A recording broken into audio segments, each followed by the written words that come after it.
Assalamualaikum warahmatullahi wabarakatuh. Hari ini kami dari kelompok 5 akan mempresentasikan sebuah materi mengenai ekonomi informasi. Namun sebelum itu izinkan kami untuk memperkenalkan diri. Nama saya Muhammad Lutfi Nurfisya. Selanjutnya ada anggota lainnya yaitu Adafi Imtiaz Abi, Arida Lutfia Nurhaliza, Asami Ketrinada, Ini Anggraini Maesa, Putri Tarmizi, Yoalam, dan Dava Al-Hasmi.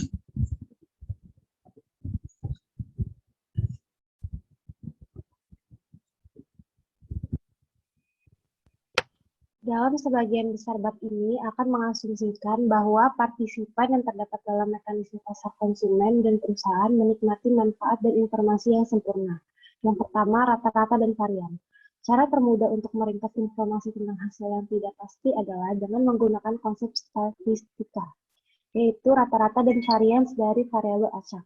Lebih spesifiknya, misalnya terdapat beberapa ketidakpastian tentang nilai dari beberapa variabel. Variabel acak, X, kemungkinan mewakili laba, harga keluaran atau output, atau penghasilan konsumen, karena X merupakan varian acak. Kita tidak bisa memastikan beberapa nilai secara aktual. Hal yang kita adalah dengan probabilitas tertentu. Nilai yang berbeda dari variabel acak akan terjadi.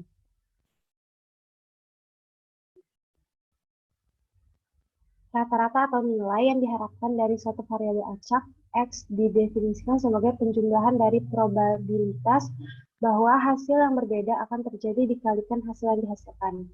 Rata-rata dari suatu variabel acak dengan demikian menghasilkan informasi tentang kemungkinan hasil yang berbeda ke dalam statistika tunggal. Karena ini merupakan cara yang sangat sesuai untuk meringkas sejumlah informasi yang diperlukan untuk membuat keputusan. Rata-rata memberikan informasi tentang nilai rata-rata dari suatu variabel acak, tetapi hasilnya tidak memberikan informasi tentang tingkat resiko yang terkait dengan variabel acak. Untuk menggambarkan pentingnya mempertimbangkan risiko dalam membuat keputusan, ada dua pilihan,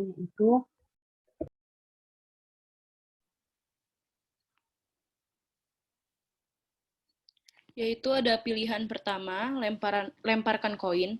Jika yang muncul gambar, Anda menerima $1. Jika yang muncul angka, Anda membayar $1. Pilihan 2 yaitu lemparkan koin. Jika yang muncul gambar, Anda menerima $10. Jika yang muncul angka, Anda membayar $10. Untuk melihatnya, perhatikan bahwa terdapat 50 koin akan memunculkan gambar. Dengan demikian, nilai yang diharapkan dari pilihan 1 adalah pilihan X sama dengan setengah $1 ditambah setengah dalam kurung kurang $1 sama dengan 0. Dan nilai yang diharapkan dari pilihan 2 adalah pilihan X setengah dalam kurung $10 ditambah setengah dikurang $10 sama dengan 0.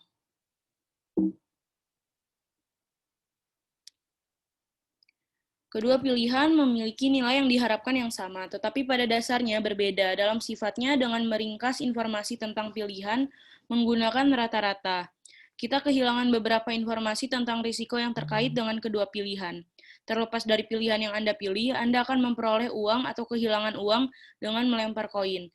Saat membahas sebelumnya, memberikan alasan yang rasional untuk menyatakan pilihan 2 lebih beresiko daripada pilihan 1. Ukuran yang paling umum terkait risiko varians yang tergantung secara khusus pada deviasi terkait hasil yang memungkinkan dari rata-rata. Varians atau varians dari variabel acak merupakan penjumlahan probabilitas bahwa hasil yang berbeda akan terjadi dikalikan deviasi kuadrat dari rata-rata variabel acak. Deviasi standar hanya merupakan akar kuadrat dari varian karena varians yang lebih besar berarti deviasi standar yang lebih besar dan sebaliknya. Mungkin deviasi standar terlihat tidak memberikan informasi yang berguna di luar yang terdapat dalam varian. Meskipun demikian, deviasi standar memiliki beberapa aplikasi yang sangat berguna. Secara khusus, hasil untuk setiap variabel acak biasanya berada dalam 2 deviasi standar dari rata-ratanya, setidaknya 75% dari titik tertentu. 2. Ketidakpastian dan perilaku konsumen. Penghindar risiko karena sikap terhadap risiko berbeda di antara konsumen.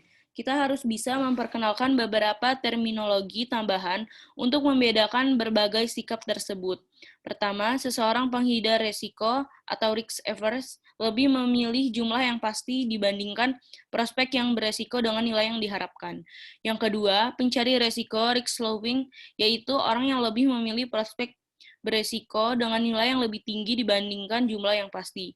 Dan terakhir, terdapat adalah netral terhadap risiko atau risk neutral, orang yang bersikap acuh terhadap prospek berisiko dengan nilai yang diharapkan sejumlah dan jumlah tersebut sudah pasti. Keputusan manajerial terhadap konsumen penghindar risiko berikut beberapa implikasi terkait konsumen penghindar risiko untuk mengoptimalkan manajerial, yaitu ada 3 kualitas produk, jaringan toko, dan asuransi.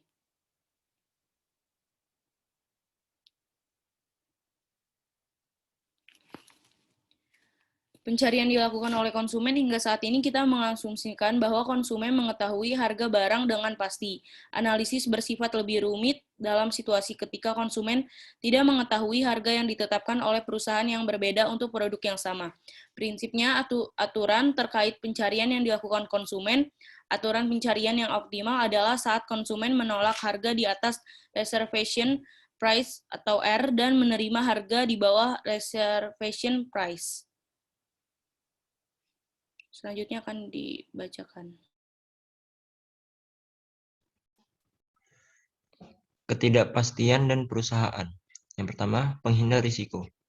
Jika manajer adalah penghindar risiko, ia kemungkinan akan lebih memilih proyek berisiko dengan nilai yang diharapkan lebih rendah jika memiliki risiko yang lebih rendah daripada suatu proyek dengan nilai yang diharapkan lebih tinggi. Dengan kata lain, seorang manajer penghindar risiko akan lebih memilih hal yang pasti daripada tindakan yang berisiko. Saat seorang manajer menghadapi keputusan untuk melakukan pemilihan di antara proyek yang berisiko, sangat penting untuk berhati-hati dalam mengevaluasi risiko dan tingkat pengembalian yang diharapkan dari suatu proyek dan kemudian mendokumentasikan evaluasi tersebut. Alasannya, berisiko dapat mengakibatkan hasil yang buruk. Yang kedua, pencarian yang dilakukan oleh produsen. Sama halnya saat konsumen mencari toko yang menetapkan harga terendah. Produsen juga mencari harga terendah untuk masukan atau input. Saat terdapat ketidakpastian mengenai harga masukan, perusahaan yang melakukan pengoptimalan menggunakan strategi pencarian yang optimal. Strategi pencarian untuk manajer yang bersikap netral terhadap risiko akan sama persis dengan konsumen yang bersikap netral terhadap risiko.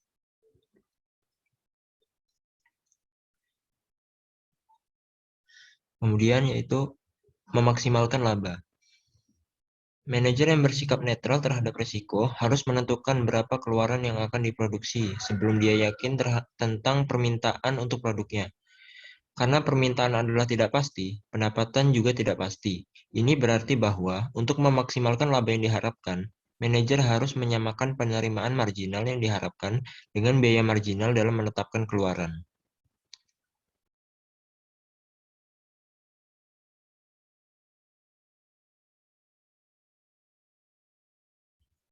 Selanjutnya ada ketidakpastian dan pasar.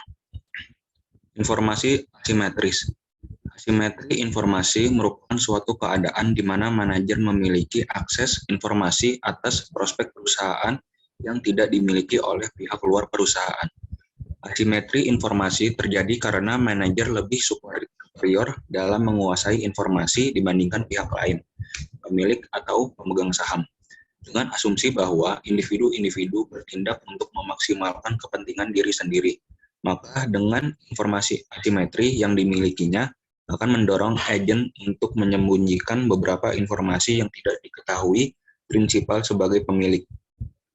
Sehingga dengan adanya asimetri antara manajemen atau agen dengan pemilik atau prinsipal memberikan kesempatan kepada manajer untuk melakukan manajemen laba atau earnings management dalam rangka meningkatkan utilitasnya. Fleksibilitas manajemen untuk memanajemenkan laba dapat dikurangi dengan menyediakan informasi yang lebih berkualitas bagi pihak luar. Kualitas laporan keuangan akan mencerminkan tingkat manajemen laba.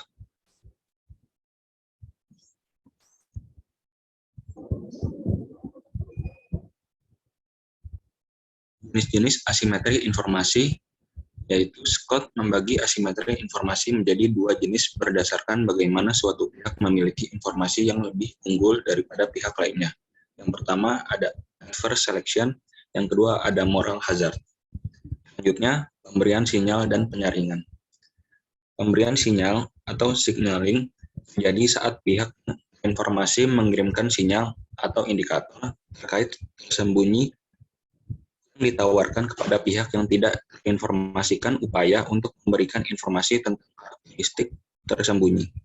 Dalam pasar untuk suatu produk, perusahaan menggunakan nomor pertama untuk memberikan sinyal terkait kualitas produk kepada konsumen. Jaminan uang kembali. Di pasar tenaga kerja, pelamar kerja berusaha untuk memberikan sinyal terkait kemampuan mereka melalui resume yang memberitahukan tingkatan pendidikan mereka, sekolah di mana mereka lulus, atau fakta bahwa mereka meraih gelar yang lebih tinggi seperti MBA atau PhD, agar sinyal memberikan informasi yang berguna kepada pihak lain yang tidak terinformasi. Sinyal harus mudah diamati oleh pihak yang tidak terinformasi. Selain itu, sinyal harus menjadi indikator yang dapat diandalkan dari karakteristik dasar yang tidak dapat diamati dan sulit bagi pihak dengan karakteristik lainnya untuk dengan mudah meniru. Selanjutnya, di pasar tenaga kerja, pelamar kerja berusaha untuk memberikan sinyal terkait kemampuan mereka melalui resume yang memberitahukan atau tingkatan pendidikan mereka atau sekolah di mana mereka lulus, atau fakta bahwa mereka meraih gelar yang lebih tinggi seperti MBA atau PhD, agar sinyal memberikan informasi yang berguna kepada pihak lain yang tidak terinformasi. Sinyal harus mudah diamati oleh pihak yang tidak terinformasi. Selain itu, sinyal harus menjadi indikator yang dapat diandalkan dari karakteristik dasar yang tidak dapat diamati dan sulit bagi pihak dengan karakteristik lainnya untuk dengan mudah meniru.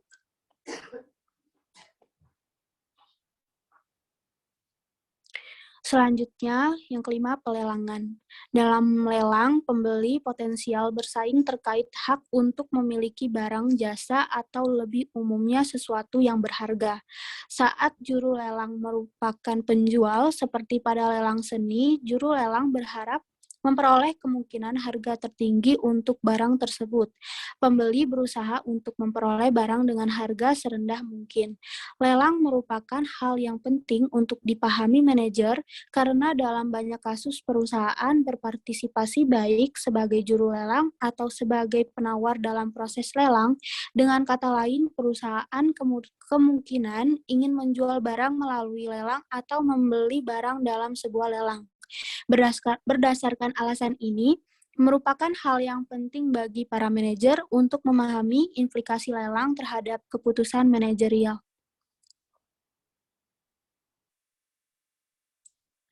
Selanjutnya, jenis-jenis lelang yang pertama ada English auction, yang kedua ada first price, yang ketiga ada second price, yang keempat ada Dutch price. Selanjutnya, struktur informasi lelang itu dibagi menjadi 3. Yang pertama, penilaian pribadi yang independen. Yang kedua, perkiraan penilaian yang berafiliasi atau berkorelasi. Yang ketiga, penilaian secara umum.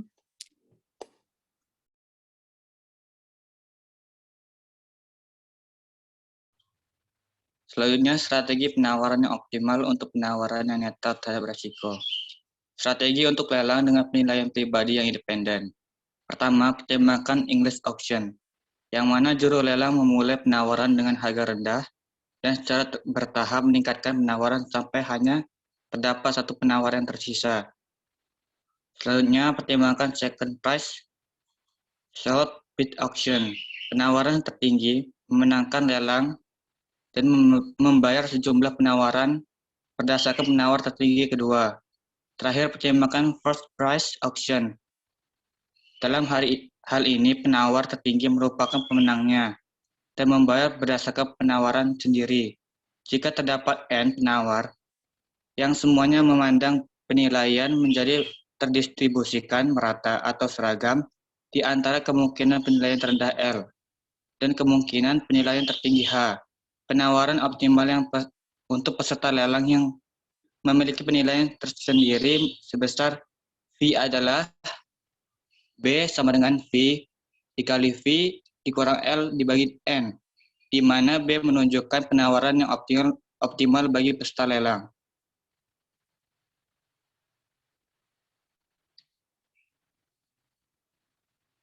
Kemudian strategi untuk lelang dengan penilaian yang gambar berkorelasi. Strategi pemasaran optimal dengan penilaian yang berafiliasi atau berkorelasi lebih sulit untuk dijelaskan karena dua alasan utama. Pertama, penawar tidak mengetahui penilaian mereka sendiri terhadap suatu barang, apalagi penilaian orang lain. Kedua, proses itu sendiri dapat mengungkapkan informasi tentang seberapa banyak penawar lainnya nilai objek. Kemudian winner course, yaitu kabar buruk bagi pemenang bahwa perkiraan penilaiannya terhadap suatu barang melebihi perkiraan dari seluruh penawar lainnya. Untuk menghindari winner course, penawar harus merevisi ke bawah perkiraan penilaian pribadinya dengan memperhitungkan fakta tersebut. Yang terakhir, pendapat diharapkan dalam berbagai jenis pilihan lelang. Harga yang akhirnya dibayar oleh pemenang dalam English auction adalah sebesar penilaian tertinggi kedua. Harga saat pesaing terakhir keluar. Hal tersebut juga terjadi dalam second price auction.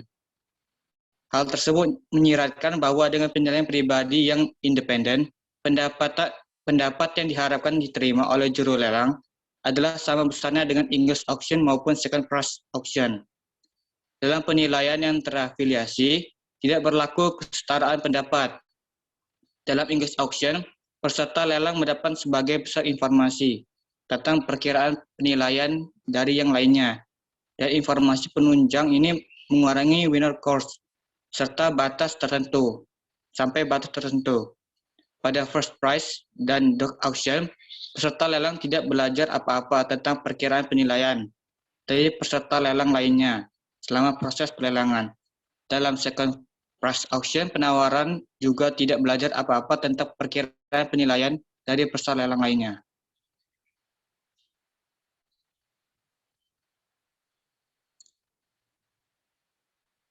Kembali ke moderator.